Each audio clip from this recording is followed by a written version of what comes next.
Hello everyone, welcome to SSJB's Mentora. We will continue the further discussion of discrete Fourier transform in this video. Previous lecture में हमने already formula वगैरह देख लिया था and we have also seen the exact need of conversion from time domain to frequency domain and here's the formula. अब इसको थोड़ा सा एनालाइज करते हैं कि एग्जैक्टली क्या टर्म्स है. ये जो e वाला जो टर्म है e raise to minus J two pi N के by n, this is the, इसको हम कर्नल बोलते हैं. कर्नल और बेसिस फंक्शन सिर्फ नाम है, बाकी कुछ नहीं. एक्स ऑफ एन तो हमारा टाइम डोमेन वाला सिग्नल रहेगा, टाइम डोमेन वाला सिग्नल. एंड एक्स ऑफ के this will be in the frequency domain जब हमारा इसका आउटपुट आएगा. और लेंथ जो होगी वो, अगर मेरा 1 2 3 4 अगर मैंने सीक्वेंस ले लिया है 1 2 3 4, then capital N will be 4. और ऑब्वियसली जीरो से स्टार्ट करें तो 0 to n-1 उसकी लेंथ रहेगी. तो कुछ ऐसा है. अब सीधा देखते हैं एग्जाम्पल की क्या हमारे एग्जाम्पल में करना पड़ता है सॉल्व. ठीक है, तो सिंपल सा ही ले लेते एग्जाम्पल. एक्स ऑफ एन ले लेते इज इक्वल्स टू 1 2 3 4. ओके, तो इसमें क्या है कि कैपिटल एन जो रहेगा it will be equals to 4. मतलब 0 to 3 उसकी रेंज रहेगी. 0 to 3 उसकी रेंज रहेगी. अब सीधा लगा देते हैं फॉर्मूला. फॉर्मूला क्या है हमारा, फिर से लिख लेते हैं ताकि इजी रहे. एक्स ऑफ के इज इक्वल्स टू समेशन. अब n इज इक्वल्स टू 4 है, तो इधर 0 to n-1 मतलब 3 रहेगा. X of n then e raise to minus J 2 pi N के बाय एन. अब मुझे बता कि तुझे ट्रिग्नोमेट्री आती है कि नहीं. अगर ट्रिग्नोमेट्री आती है देन इट्स टू इजी, नहीं तो दिक्कत हो जाएगी थोड़ी. अब ये फॉर्मूले इसको थोड़ा सा हाईलाइट करके रख देते हैं, वो बाद में काम आएगा, बहुत बार काम आएगा. ठीक है, अब सीधा देखते हैं x of zero. X of zero जो होगा वो देखते हैं. एक्स ऑफ जीरो क्या होगा, summation 0 to 3 X of N. वही सही रहेगा, लेकिन के की जगह हमने जीरो रख दिया है. और e रेस टू माइनस जे के टर्म में के है वो जीरो हो जाएगा, तो e रेस टू जीरो हो जाएगा. It will be ultimately 1. तो x ऑफ जीरो क्या हो जाता है, it it's simply the summation of all the input values. मतलब 1 2 3 4, it will be summation of 1 + 2 + 3 + 4. मतलब ये इसके जो आंसर आ जाएगा वो आ जाएगा 10. This is the first value x of zero. अब आगे का होता है, थोड़ा सा आगे आगे थोड़ा बढ़ जाता है. Issue is because of this e वाला टर्म. वो क्या है वो देखते हैं अभी. अब x ऑफ k निकालना है, x ऑफ 1 निकालना है, सॉरी. x ऑफ 1 क्या रहेगा, वही सिमिलर 0 to 3 रहेगा. x ऑफ n रहेगा इधर. ठीक है, and e raise to minus J 2 pi small n वही रहेगा. और k जो है k की जगह हमने 1 रख दिया है. और n जो है कैपिटल N वो है 4. आई होप ये क्लियर हो गया होगा कि कौन सी वैल्यूज किधर डाली हमने. E raise to minus J 2 pi n, ये वाला के जो है ये 1 है, और नीचे वाला n जो है ये 4 है. तो इसको अगर सिंप्लीफाई कर दे तो क्या हो जाएगा, ये माइनस जे पाई एन बाय 2 हो जाएगा. लेकिन चल अभी मतलब ऐसा खोल के लिखेंगे तो पता चल जाएगा. ये x of zero e raise to obviously zero ही आ जाएगा, कि n की वैल्यू अब इसमें जीरो कर दी तो ई रेस टू जीरो आ जाएगा. अब मजा आएगा इधर. x of 1 E raise to, अब देख माइनस जे 2 पाई, वैसा ही n जो है स्मॉल n क्या है, अब ये जीरो था इधर 1 आ गया, मल्टीप्लाई बाय 1 तो ही मतलब, अब वो समझ ले थोड़ा. और ये इधर 4. ठीक है, इन टर्म्स को हम एनालाइज करेंगे और आंसर्स निकालेंगे. x ऑफ 2 आ जाएगा आगे, e raise to minus J 2 pi into 2/4 plus x of 3 e raise to minus J 2 pi into 3 आ जाएगा डिवाइडेड बाय 4. अब इंपॉर्टेंट होगा इन टर्म्स को एनालाइज करना. एक फॉर्मूला होता है सिंपल, वो फॉर्मूला मैं इधर लिखता हूँ कि e raise to minus j theta is equals to cos theta minus J sine theta. I hope ये दिख रहा हो कि e raise to minus j theta is equals to cos theta minus J sine theta. ये formula अगर याद है तो it's very easy to solve next part. ठीक है, ये फॉर्मूला हाईलाइट करके रखो। अब देख, ये तो सिंपल है और एक्स ऑफ जीरो क्या है, वन, इसकी तो वैल्यू आ जाएगी वन, ये सॉर्टेड है। एक्स ऑफ वन क्या है, टू है, लेकिन ये टर्म क्या है कि e raise to minus J two pi by four, मतलब क्या, e raise to minus j pi by two. देख इधर, e raise to minus j pi by two मतलब क्या, cos pi by two minus J sine pi by two. हर बार नहीं लिखूंगा बिकॉज बहुत लेंदी हो जाएगा नहीं तो। देख, लेकिन ये तो समझ गया ना कि एक्स ऑफ वन इधर होगा जो कि टू होगा, e raise to minus j pi by two होगा तो cos pi by two minus sine pi by two. अब कॉस पाई बाई टू क्या होता है, इट्स कॉस जीरो वन होता है तो ये जीरो, और ये minus J sine pi by to मतलब साइन 90 क्या होता है वन, तो इसकी वैल्यू आ जाएगी माइनस जे। तो इसको हम रिप्लेस करेंगे माइनस जे से। सिमिलरली ये अब टू टू कैंसिल हो जाएगा फोर से, तो ई रेस टू माइनस जे पाए।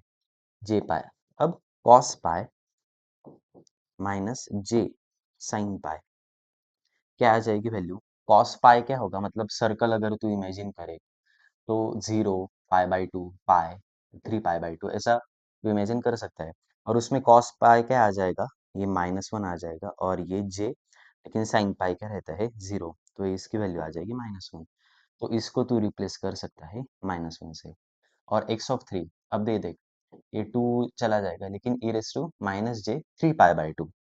अब इधर cos of three pi by two minus J sine three pi by two. अब देख, इमेजिनेशन अगर अच्छा होगा तो ये इजीली आंसर कर पाएगा। पाई बाई टू, इस सर्कल में तुझे पता है कि पाई जीरो इधर है, पाई बाई टू इधर है, और पाई इधर है। अब थ्री पाई बाई टू मतलब थ्री अलग निकाल दे, पाई बाई टू तीन बार, पाई बाई टू हमें आगे चलना है तो इधर एक जीरो, एक पाई बाई टू, दो पाई बाई टू, तीन पाई बाई टू, इधर आ जाएगा। और सर्कल के ऊपर मतलब साइन पाई बाई टू अगर रहा तो वन होगा, लेकिन नीचे उसके अपोजिट है तो माइनस वन रहेगा, मतलब और cos three pi by to जो है वो कॉस 90 जीरो था, तो 90 270 भी, मतलब थ्री पाई बाई टू भी वही रहेगा, जीरो ही रहेगा, तो जीरो माइनस जे, और थ्री पाई बाई टू ये आया माइनस वन, इट्स जे। तो इसको हम रिप्लेस कर सकते हैं जे से। अगर पूरा फाइनल आंसर लिखे, final answer means what, x of one ही कर रहे हैं भैया, एक्स ऑफ जीरो हो गया, एक्स ऑफ वन करें। एक्स ऑफ वन में अब क्या आ जाएगा, ये वन प्लस टू इंटू क्या, minus j, plus three into क्या, माइनस वन, और फोर इंटू जे। तो इसको अगर तू एक्सपांड करेगा तो one minus two j minus three, और ये प्लस होगा इधर, प्लस फोर जे, मतलब माइनस टू प्लस टू जे। ठीक है, माइनस टू प्लस टू जे, ये आ गया तेरा सेकेंड वैल्यू। ठीक है, first x of zero ten आया, एक्स ऑफ वन आया माइनस टू प्लस टू जे। और ये हमेशा मेथड करने की जरूरत नहीं, उसके लिए एक शॉर्टकट होगा, लेकिन वो हम एंड में देखेंगे। अब देखते हैं नेक्स्ट वैल्यू, नेक्स्ट वैल्यू क्या है हमारी, एक्स ऑफ जीरो हो गया, वन हो गया, अब टू देखते हैं। सिमिलरली समेशन रहेगा zero to three, X of N रहेगा, ई रेस टू, अब देख, माइनस जे टू पाई, एन वही रहेगा, के क्या आ गया इधर, टू बाय फोर। अब इधर ही थोड़ा सिंप्लीफाई कर दे तो टू टू इधर से चला जाएगा, फोर को रिप्लेस कर देगा, मतलब एक्स ऑफ जीरो जो रहेगा, एक्स ऑफ जीरो क्या है, one into E raise to zero sorted, then two into E raise to minus J I N, N की वैल्यू क्या है वन, और बाकी का तो चला ही गया, plus three into E raise to minus J two pi, plus four into E raise to minus J three pi. अब ये थोड़ा सिंपल लग रहा है, अब देखते हैं चल, वन इंटू ये तो वन ही रहेगा, plus e raise to minus j pi, अगर डायरेक्टली याद नहीं आए तो लिख लेने का कॉस पाई माइनस जे साइन पाई। कॉस पाई क्या होगा -1, साइन पाई क्या होगा 0, तो ये सीधा -1 आ जाएगा। तो इधर इसको रिप्लेस करेगा -1 से। अब -2 पाई का भी देख लेते हैं, cos of 2 pi minus J sine 2 pi. Cos 2 pi क्या रहेगा, 1 ही रहेगा, मतलब वो 0 की पोजीशन पे आ जाएगा ना। 0, ये 0 ये पाई और ये फिर से 2 पाई, मतलब 0 की जो वैल्यू रहेगी वही 2 पाई की रहेगी, ठीक है। कॉस 2 पाई 1 माइनस साइन ये 0 रहेगा, तो इट विल बी सिंपली 1 रहेगा। और 3 पाई अगर देख ले तो फिर से -1 आ जाएगा। अब देख ये 2 into -1 plus 3 into 1 plus 4 into -1, क्या है भाई ये 4 इंटू -1, 1 - 2 प्लस 3 -4, मतलब ये अल्टीमेटली -2 आ जाएगा। ये हो गई तेरी थर्ड वैल्यू, ठीक है। ये हो गई हमारी थर्ड वैल्यू की -2, x(2) होगा हमारा -2। अभी इरेज कर देते हैं, लास्ट पार्ट रहेगा हमारा x(3) का, x(3) का लास्ट पार्ट।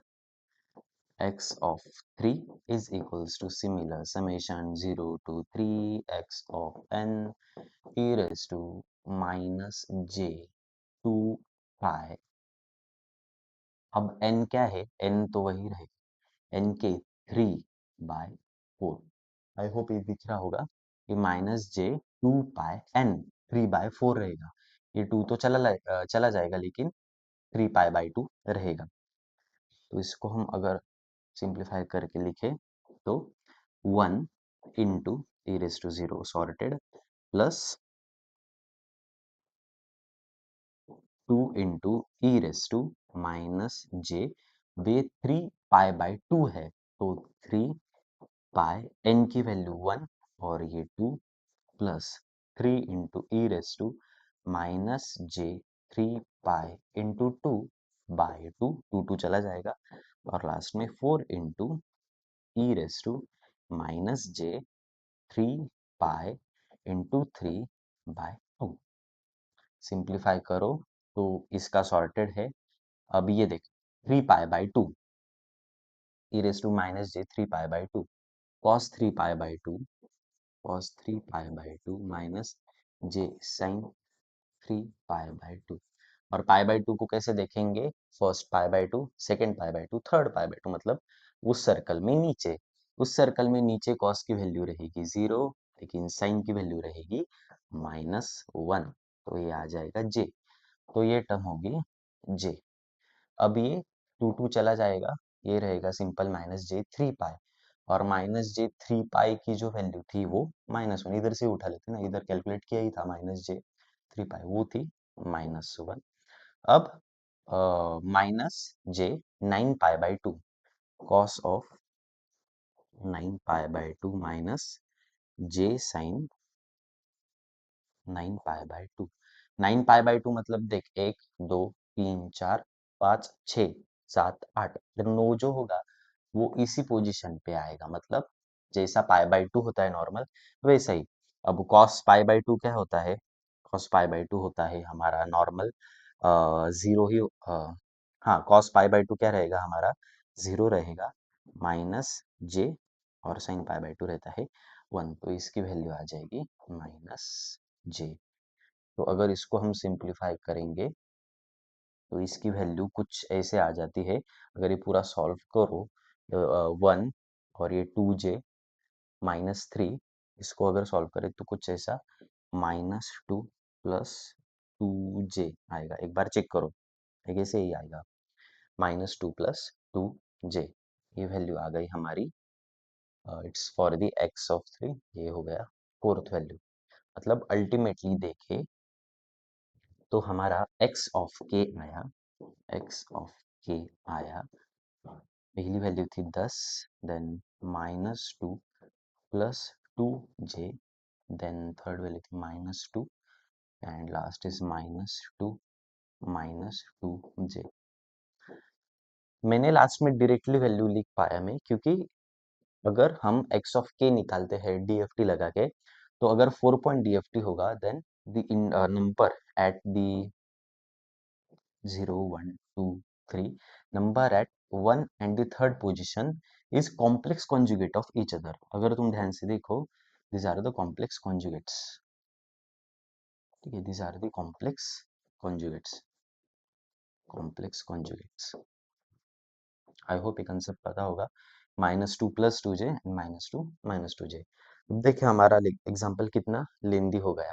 अगेन शॉर्टकट पे तो हम आएंगे ही, कि हमारा एग्जाम्पल इधर से स्टार्ट हुआ था, n की वैल्यू निकाली, then x of 0 x of 1 x of 2 x of 3 हमने निकाल दिया। अब इसके लिए हमेशा इट्स ऑलवेज नॉट फिजिबल कि हमें हर एक को तो ट्रिग्नोमेट्री इतना नहीं आता ना, अगर आपको आता हो तो बहुत अच्छा है, लेकिन उसके लिए सॉल्यूशन होता है ट्विडल फैक्टर करके कंसेप्ट होता है। ट्विडल फैक्टर, ट्विडल फैक्टर, ट्विडल फैक्टर क्या करता है, हमारा जो ई रेस टू, दिक्कत कौन दे रहा है हमें, ई वाला टर्म घटिया, e raise to -j 2 pi N के बाय एन, इसको निकालो, फिर कॉस में जाओ वगैरह, वो उसको हम रिप्लेस कर देते हैं ट्विडल फैक्टर से। ये सीधा W होता है, उसके ऊपर लिखते हैं एन के और उसके नीचे लिखते हैं एन। और इसकी बहुत सारी प्रॉपर्टीज होती है, मतलब डब्ल्यू रेस टू अगर जीरो रहेगा, डब्ल्यू रेस टू जीरो रहेगा और नीचे कुछ भी वैल्यू रहेगी, तो इसका आंसर हमेशा 1 लिख देते, और ये पूरे ई वाले टर्म को हम रिप्लेस कर देते। लेकिन एक्चुअली कैसे वर्क करता है, उसकी क्या क्या प्रॉपर्टीज है, कौन कौन से ऑपरेशंस में इन्वॉल्व होता है, वो सब हम देखेंगे नेक्स्ट लेक्चर में।